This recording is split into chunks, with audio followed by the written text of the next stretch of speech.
Subscribe now and press the bell icon. Never miss an update. जिसमें इस वक्त मंडपम जिसे कहा जाता है, और ये बहुत ही अत्यंत मनोहारी दृश्य त्रिपुर वध का। त्रिपुर एक महान दानव जिसे भगवान श्री शिव ने एक ही बाण में त्रिपुरासुर का वध किया, और इस रथ का संचालन स्वयं श्री ब्रह्मा जी ने किया था। ये इस अत्यंत मनोहारी दृश्य के माध्यम से आपको त्रिपुर वध की जो कथा है वो आप तक पहुंच रही है। बेहद विहंगम मनोहारी दृश्य, जैसा कि आपने कहा, इससे पहले हमने देखा कि सप्तऋषियों के दर्शन किए, त्रिपुरासुर संहार का जो संकल्प भगवान शिव ने लिया था उसके उन्होंने दर्शन किए। और इस समय प्रधानमंत्री नरेंद्र मोदी सप्तर्षि मंडल में ही हैं, जहां पर, और साथ ही साथ इस पूरे अगर देखें महालोक को, तो अलग अलग क्षेत्रों में 900 मीटर से ज्यादा ये लंबा विस्तीर्ण क्षेत्र है, जहां पर अलग अलग शिव पुराण से संबंधित जो कथाएं हैं उनका लोकार्पण किया गया है। त्रिपुर सुर संहार की अगर कथा की बात करें तो ब्रह्मा ने जब ताड़कासुर के तीनों पुत्रों को 3 पुर दे दिए और त्रिपुर राक्षस असुर के रूप में जाने लगे, और जब उनसे समूची मानवता क्लांत हो गई, तो ये दृश्य इस समय देख रहे हैं कि प्रधानमंत्री नरेंद्र मोदी उसका अवलोकन कर रहे हैं। तो उसे मोक्ष प्रदान करने के लिए एक विशेष रथ के रूप में और विशेष अस्त्र के रूप में त्रिपुरासुर संहार करने के लिए भगवान शिव ने अवतार लिया, जिसमें उनके रथ के रूप में, सारथी के रूप में स्वयं ब्रह्मा थे, सूर्य और चंद्र जिसके पहिए थे, मेरु पर्वत उनकी धनुष थी, सर्पराज वासुकी उनकी प्रत्यंचा थे, अग्नि वायु विष्णुदेव और यमदेव उनके बाण थे, और सबसे बड़ी बात, इस दुष्कर और दुसाध्य कार्य के लिए भगवान शिव ने उज्जैन का ही चयन किया। इस समय प्रधानमंत्री नरेंद्र मोदी महाकाल के लोक का वो दृश्य देख रहे हैं, और इस समय पहुंचे हैं नवग्रह में। नवग्रह में प्रधानमंत्री नरेंद्र मोदी इस समय देख रहे हैं। भारतीय अगर गणना परंपरा, पंचांग परंपरा की अगर बात करें तो भारत में 9 ग्रह माने गए हैं। हमारी सनातन संस्कृति में ये 9 ग्रह हैं: सूर्य, चंद्र, मंगल, बुध, गुरु, शुक्र, शनि, राहु और केतु। कालांतर में जो विज्ञान ने भी 9 ग्रह माने, उनमें चंद्रमा उपग्रह के रूप में रहा और सूर्य तारा के रूप में रहा, लेकिन नवग्रह के रूप में हमारी जो सनातन संस्कृति की जो गणनाएं रही उसका भी यहाँ पर बहुत शानदार वर्णन और विवेचन किया गया। और ये जो आप नयनाभिराम अप्रतिम दृश्य देख रहे हैं अजय, देखें तो किस तरीके से रक्षा सूत्र में बना हुआ भगवान शिव का ये शिवलिंग यहाँ पर रखा गया है। और निश्चित तौर से इसके पीछे की जो अवधारणा होगी कि एकता के सूत्र में हम समूचे देश को बांधे, धर्म धर्मांतर मत मतांतर को किनारे रखते हुए एक रक्षा सूत्र के रूप में यहाँ पर उपस्थित भगवान शिव का ये महालिंग ये बताता है कि किस तरीके से हम राष्ट्र की एकता के लिए, राष्ट्र को एकता के सूत्र में बांधने के लिए हम तत्पर हैं। क्योंकि ये पूरा का पूरा जिस शिवलिंग का लोकार्पण करते समय प्रधानमंत्री नरेंद्र मोदी ने विश्वार्पण लोकार्पण किया, वो रक्षा सूत्र से बना हुआ है। और रक्षा सूत्र से बनने का अर्थ यही है कि हम एकता के सूत्र में बंधे, क्योंकि अलग अलग तंतु जब एक हो जाते हैं तो रक्षा बनती है, और वो रक्षा सूत्र निश्चित तौर से लोगों की रक्षा के लिए होती है। और साथ ही साथ अगर देखें अजय, तो ये भारत के विश्व के मस्तक पर, विश्व के क्षितिज पर नए भारत के अभ्युदय का सीधा प्रमाण है। पूरी दुनिया देख रही कि किस तरीके से भारत भारतीयता को अपने में समेटे, नित नूतन और चिर पुरातन विरासत के साथ विकास के मंत्र को लेकर प्रधानमंत्री नरेंद्र मोदी नए भारत का अभ्युदय कर रहे हैं, नए भारत का निर्माण कर रहे हैं, नए भारत की संकल्पना को साकार कर रहे हैं। और इस समय प्रधानमंत्री नरेंद्र मोदी इस 900 मीटर से ज्यादा लंबे महाकाल कॉरिडोर जिसे कहा जाता है, और जिसे कहा जाता है महाकाल का लोक, महाकाल के लोक का महालोकार्पण करने के बाद अब प्रधानमंत्री नरेंद्र मोदी जा रहे हैं इस पूरे विस्तीर्ण क्षेत्र का भ्रमण करने के लिए। और सबसे बड़ी बात अजय, जैसा आपने बताया था कि यहाँ की दरो दीवार पर शिव पुराण से संबंधित एक एक कथाओं का विधिवत चित्रण किया गया है। चाहे वो गंगा अवतरण का दृश्य हो, चाहे वो असुरों के वध का दृश्य हो, चाहे वो भगवान के अलग अलग अवतारों की रूप हो, चाहे वो संदीपनी और भगवान अस्थि का दान करने वाले दधीच के पुत्र को मोक्ष प्रदान करने का दृश्य हो। और जैसा कि अभी हम एक बार फिर देख रहे हैं, ताड़कासुर के वध के बाद त्रिपुरारी जब कहा गया भगवान शंकर को, त्रिपुरारी यदि त्रिपुर असुरों के वध करने के बाद कहा गया, और उसका बेहद विहंगम नयनाभिराम दृश्य यहाँ पर स्थापित किया गया है। भगवान गणेश की मूर्ति, भगवान कार्तिकेय की मूर्ति, माता पार्वती, भगवान शंकर, यानी कि भगवान शंकर का समूचा दरबार और परिवार यहाँ पर स्थापित है महाकाल के इस महाप्रांगण में। तो अजय, ये शिव वाटिका जो इस वक्त आप देख रहे हैं, ये त्रिपुरारी हनन का दृश्य बार बार आपकी स्क्रीन पर। इस वक्त प्रधानमंत्री मोदी अब जो त्रिवेणी मंडपम है उसकी ओर, जो आप दृश्य देख रहे हैं वो त्रिवेणी मंडपम का दृश्य है। और इस वक्त प्रधानमंत्री मोदी का जो काफिला ई कार्ड के जरिए अब महाकालेश्वर पथ की ओर धीरे धीरे बढ़ता हुआ, तो महाकाल लोक का लोकार्पण अब किया जा चुका है। और अब धीरे धीरे जिसे महाकालेश्वर पथ कहा जाता है, जो अब इस प्रथम चरण में जो नंदी द्वार हैं वहां से शुरू होता है और ये 900 मीटर से ज्यादा लंबा ये पूरा का पूरा महाकालेश्वर पथ, यहाँ से आपको भगवान शिव के जो अवतार हैं, भगवान शिव की जो लीलाएं हैं, भगवान शिव के नाम, भगवान शिव के गुण, उनकी कथाओं का मंचन करते हुए आपको चित्रवृत्तियां दिखाई देंगी जो आपको एक अद्भुत दुनिया में ले जाती हैं। और तकनीक का भी बहुत ही जबरदस्त इस्तेमाल यहाँ पर किया गया है, जिसमें अगर आपको इन भित्त चित्रों पर जो कथाएं जिसे आप नहीं समझ पा रहे हैं, आप बारकोड के स्कैन के जरिए आप वहां तक पहुंच सकते हैं और वहां की जो कथाओं को आप आसानी से तकनीक के माध्यम से उसके बारे में जान सकते हैं, उनके बारे में पढ़ सकते हैं। तो तकनीक का इस्तेमाल युवाओं को लुभाने की कोशिश, सभी पर्यटकों को आकर्षित करने की कोशिश महाकालेश्वर पथ। और इस वक्त आप देख रहे हैं कि प्रधानमंत्री मोदी कैसे हर एक चरण के जो हर एक आयाम है उनका अवलोकन करते हुए, और मुख्यमंत्री इस वक्त उनकी मदद करते हुए इस पूरे के पूरे महाकाल लोक के अलग अलग जो आयाम हैं, अलग अलग जो प्रतिष्ठाएं हैं, उनके बारे में बताते हुए, और इस वक्त आप देख रहे हैं कि धीरे धीरे वो महाकालेश्वर पथ की ओर जाते हुए अब यही पथ आपको सीधे महाकाल के मंदिर के मुख्य द्वार तक ले जाएगा, जहां पर आप अपनी पूजा अर्चना अपने तरीके से संपन्न कर सकते हैं। और अगर आप समझें तो ये पूरे के पूरे पथ में जो सुविधाएं हैं पर्यटकों के लिए वो विकसित की गई हैं, और मकसद यही है कि स्मार्ट सिटी के तौर पर उज्जैन को एक विकास दिया जाए। और केवल स्मार्ट सिटी ही नहीं बल्कि सांस्कृतिक शहर के रूप में भी उज्जैन को जाना जाता है। और जिस तरह से सभ्यता, संस्कृति, विज्ञान और तकनीक का एक अद्भुत और अनोखा संगम आपको इस वक्त दिखाई दे रहा है महाकालेश्वर पथ पर, जहां पर पैदल चलने की भी व्यवस्था है और ई कार्ड से भी चलने की भी व्यवस्था है। जिस पथ से प्रधानमंत्री इस वक्त जा रहे हैं, कल से जनता के लिए खोल दिया जाएगा और आम जनता कल से ही इस पथ का प्रयोग करते हुए चाहे तो पैदल और चाहे तो ई कार्ड के माध्यम से भगवान श्री महाकालेश्वर के मुख्य मंदिर की ओर जाने के सफर पर निकल सकते हैं। और साथ ही जो शिवलोक के कथाएं हैं उनको अपने आप में समाहित करने की प्रक्रिया को भी समझ सकते हैं, जान सकते हैं। निश्चित तौर से अजय अगर देखें तो ये अकल्पनीय दृश्य है। जिस तरीके से रुद्रसागर का पुनरुद्धार हुआ, जिस तरीके से रुद्रसागर को विस्तार दिया गया, जिस तरीके से रुद्रसागर का विस्तारीकरण करने के बाद सौंदर्यीकरण किया गया, उस तरीके से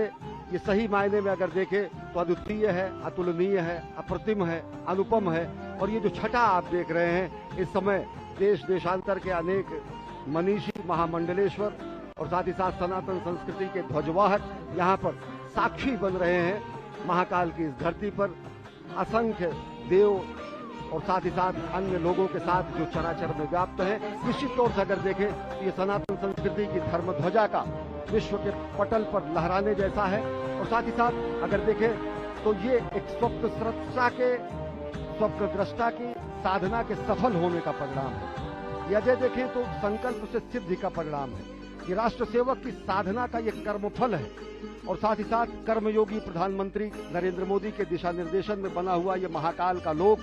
आदि योगी को दी गई सही और सच्चे मायने की कार्यांजलि है। पुष्पांजलि अर्पित की उन्होंने अभी महाकाल के दरबार में, और अब कर्तव्य परायण स्वरूप में कार्यांजलि अर्पित कर रहे हैं सनातन संस्कृति के दिव्य प्रकाश स्तंभ के रूप में, जो कि महाकाल के महालोक के रूप में आज जिसका लोकार्पण किया गया है। एक और बहुत ही महत्वपूर्ण जानकारी जो मैं आप सभी के साथ साझा करना चाहता हूँ अश्विनी, वो ये कि आप इस वक्त जो दृश्य अपने टीवी स्क्रीन पर देख रहे हैं वो भारत का पहला नाइट गार्डन है। ये भारत का सबसे लंबा टेम्पल कॉरिडोर है, जिसे आप महाकालेश्वर पथ के तौर पर अब आज से जानेंगे। महाकाल लोक का ये महाकालेश्वर पथ इस वक्त भारत का सबसे लंबा कॉरिडोर। काशी कॉरिडोर भी आपने देखा, वो 300 मीटर, करीब उससे 3 गुना ये जो लंबाई है। और इस वक्त जो दीवारों पर जो कथाएं चित्रित की गई हैं वो कैसे उकेरी गई हैं और कैसे सभी संतों से, सभी महर्षियों से विचार विमर्श करने के बाद किन श्लोकों को वहां पर उद्धृत किया जाना है। और इस पूरे के पूरे जो आपको दीवार दिख रही है वो 25 मीटर ऊंची, उसमें आधे किलोमीटर यानी 500 मीटर का जो हिस्सा है वो शिव पार्वती के विवाह के संबंध से जुड़ी हुई कथाओं के लेकर के समेटे हुए है। और अजय, सबसे बड़ी बात आपने ये भी बताई, दर्शकों को अपनी रिपोर्ट में भी दिखाया कि किस तरीके से ये पुरातन और नवीन का संगम भी है। इन सभी भित्ति चित्रों पर उससे संदर्भित एक बारकोड लगाया गया है। उस बारकोड को कोई भी श्रद्धालु, कोई भी दर्शनार्थी आके उसको स्कैन कर सकता है, और अगर जब वो स्कैन करेगा तो सीधे वो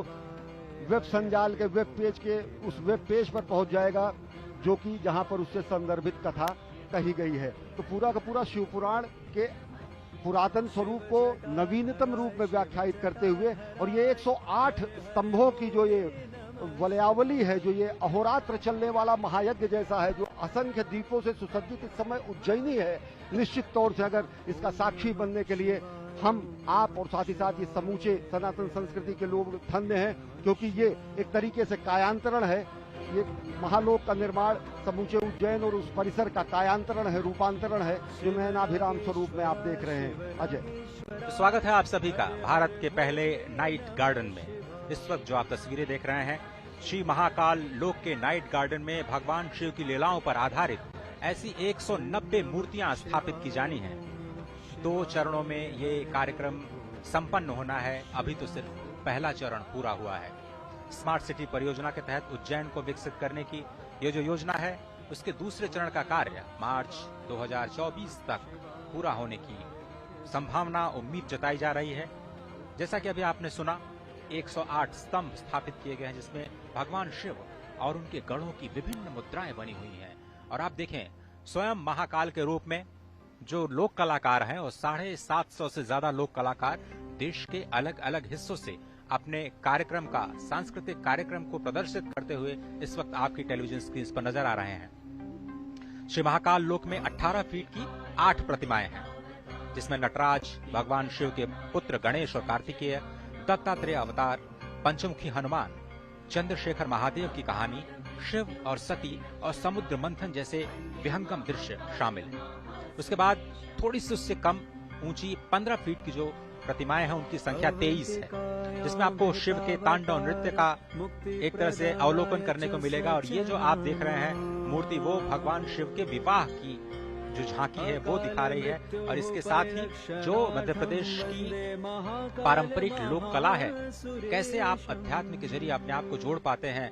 वो इसमें शिव नृत्य और शिव के विवाह के जो प्रसंग हैं, उनके माध्यम से भगवान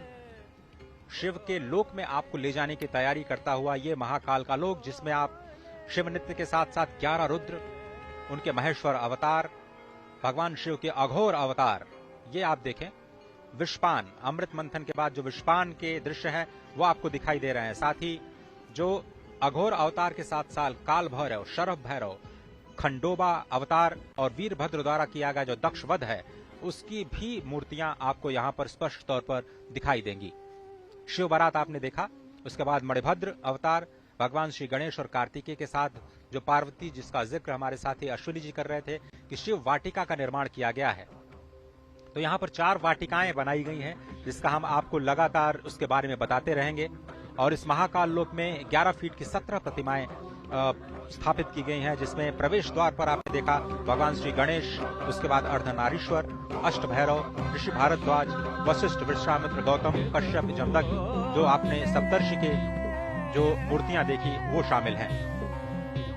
बहुत ही अद्भुत जो प्रतिमाओं का दर्शन, और उसके साथ साथ जो भगवान शिव की जो शिवत्व का दर्शन है, वो आप कैसे दृश्यों के माध्यम से अपने आप में समाहित करते हुए भगवान श्री महाकालेश्वर मंदिर की अपनी यात्रा को धीरे धीरे आगे बढ़ाते हुए और अत्याधुनिक सुविधाओं का आनंद लेते हुए कैसे आप अध्यात्म के सफर पर चल सकते हैं और कल ही से इस योजना का या फिर कहें इस सुविधा का लाभ उठा सकते हैं, वो अब राष्ट्र को समर्पित हो चुका है। स्वागत है आप सभी का महाकाल लोक में, स्वागत है आप सभी का भारत के पहले नाइट गार्डन। ज्योतिर्मयं चन्द्रकलावतंसं भक्तिप्रदानाय कृपावतीर्णं तं सोमनाथं शरणं प्रपद्ये। जो संकल्पना है सही मायने में यहाँ पर इस समय धरती पर उतर आई है और सब कुछ इस समय शिवोहम के स्वरूप में हो चुका है। न मे द्वेष रागो न मे द्वेष रागो न मे लोभ मोहो मदो नैव मे नैव मात्सर्य भावः न धर्मो न चार्थो न कामो न मोक्षः चिदानंद रूपः शिवोहम। अगर शिव को व्याख्यायित करने की कोशिश की जाती है तो कहा जाता है न वो द्वेष है, न राग है, न लोभ है, न मोह है, न मद है, न मात्सर्य है, न धर्म है, न अर्थ है, न काम है, न मोक्ष है, चिदानंद रूप है। और वह रूप जो सत्य चित और आनंद को व्याख्यायित करता है और वह रूप जो सही मायने में आज देखें तो आज रुद्रसागर के तट पर पुण्य सलिला क्षिप्रा के तट पर उज्जैन नगरी में इस समय विलक्षण क्षण के हम सहभागी बन रहे हैं। हम देख रहे हैं ये नयनाभिराम दृश्य किस तरीके से कायांतरण हुआ है, किस तरीके से रूपांतरण हुआ है, किस तरीके से कलेवर बदला हुआ है। और सही मायने में अगर देखें तो अगर एक सशक्त नेतृत्व होता है, स्पष्ट दूरगामी लक्ष्य होता है, अगर दूरदृष्टा का संधान होता है और संकल्प होता है तो ये प्रमाण है कि किस तरीके से संकल्प की सिद्धि होती है। अजय, प्रधानमंत्री नरेंद्र मोदी के दिशा निर्देशन में ये पूरा का पूरा निर्माण कार्य किया गया है मध्य प्रदेश सरकार द्वारा। आप इस सफर को जारी रखें। सिर्फ मैं एक छोटी सी जानकारी आपके साथ और अपने दर्शकों के साथ साझा करना चाहता हूं। ये जो नाइट गार्डन आप देख रहे हैं ये अद्भुत इसलिए है क्योंकि ये आत्मनिर्भरता की कहानी है। ऐसा इसलिए क्योंकि इस पूरे प्रांगण में सौर ऊर्जा से संचालित करीब 450 किलोवाट ऊर्जा का उत्पादन होता है और इससे करीब जो 80% विद्युत का उत्पादन या जो उपभोग है जो इस वक्त आप देख रहे हैं नाइट गार्डन में किया जा रहा है वो यही के प्रांगण में जो सौर ऊर्जा स्थापित की गई है 450 करीब 450 किलोवाट के संयंत्र के द्वारा 80% जो हिस्सा है वहीं से आ रहा है। इसलिए मैं कह रहा हूं कि ये आत्मनिर्भरता की कहानी है और पूरे विश्व तक इस कहानी को ले जाना इसलिए जरूरी है क्योंकि भारत सक्षम है वो करने में जिसकी कल्पना आप कर सकते हैं, जिसके बारे में आप सोच सकते हैं। और आप देख रहे हैं मलखम्ब अजय, इसके बारे में बताएं पूरा का पूरा कितना ये विलुप्त होती है हमारी विरासत थी और जिसको पुनर्जीवित करने का कार्य प्रधानमंत्री नरेंद्र मोदी ने किया। और ये बहुत ही अद्भुत ये माधव न्यास संचालित जो मलखम्ब की पूरी प्रक्रिया है वो आप इस वक्त देख रहे हैं और यही इसी संस्थान का जो छात्र हैं, छोटे छोटे छात्र हैं, वो राष्ट्रीय स्तर पर अपनी एक अलग पहचान भी बना चुके हैं और यहाँ के कई जो छात्र हैं वो स्वर्ण पदक विजेता भी हैं राष्ट्रीय खेलों में जो मलखम्ब से संबंधित जो प्रतियोगिताएं होती हैं। तो इसके बगल ही भारत माता का मंदिर है जहाँ पर मलखम्ब के बच्चों को शिक्षा दीक्षा दी जाती है। उसके बगल में ही आद्य द्वितीय गुरु संघ चालक को संबंधित और उनको लिए समर्पित माधव सेवाश्रम है। और साथ ही साथ ये जो विलक्षण हम देख रहे हैं कि ये जो हमारी कला थी, जो हमारा ये ज्ञान था, जो हमारा ये कर्तव्य था, जो हमारा व्यायाम था, जो कि कहीं लुप्त हो रहा था, उसको जो है पुष्पित पल्लवित संवर्धित और स्थापित करने का प्रयास प्रधानमंत्री नरेंद्र मोदी ने किया। और देख रहे हैं आप भारत माता का मंदिर जो कि महाकालेश्वर भक्त निवास भी यहाँ पर है और महाकाल के प्रांगण से ही सटा हुआ ये भारत माता का मंदिर है। निश्चित तौर से अगर देखें तो 2 ही मंदिर हैं, या तो हरिद्वार में भारत माता का मंदिर है या फिर उज्जैन में भारत माता का मंदिर है। हम उस संस्कृति के हैं अजय जो हम कहते हैं कि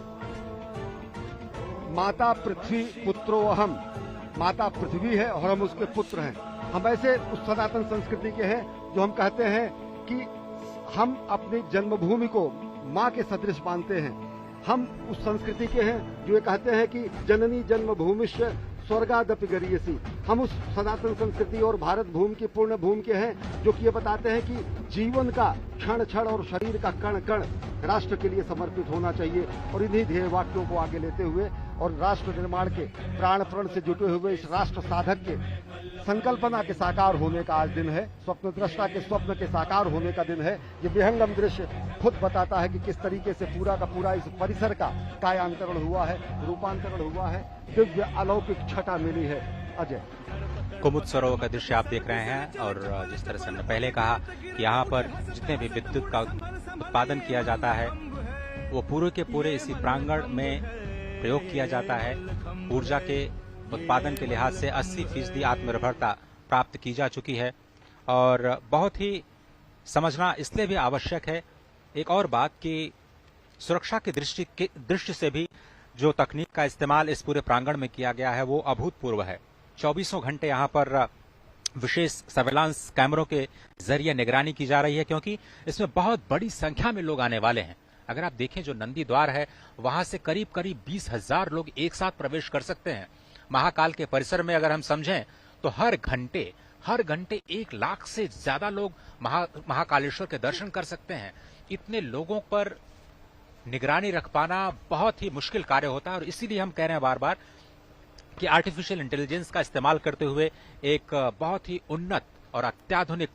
कमांड एंड कंट्रोल सेंटर बनाया गया है जिसके जरिए जो सर्वेलांस कैमरों की मदद से जो integrated command and control centre है पूरे परिसर की 24 घंटे निगरानी की जाएगी। और इस परियोजना का जो पूरा उद्देश्य है इस क्षेत्र में जो भीड़ भाड़ पहले थी उसको कम करना और किस तरह से जो विरासत संरचनाओं का संरक्षण करना और साथ ही साथ जो इस परियोजना के विस्तार के जरिए यहाँ पर पर्यटन को बढ़ावा देना है, अर्थव्यवस्था को भी बढ़ावा देना है,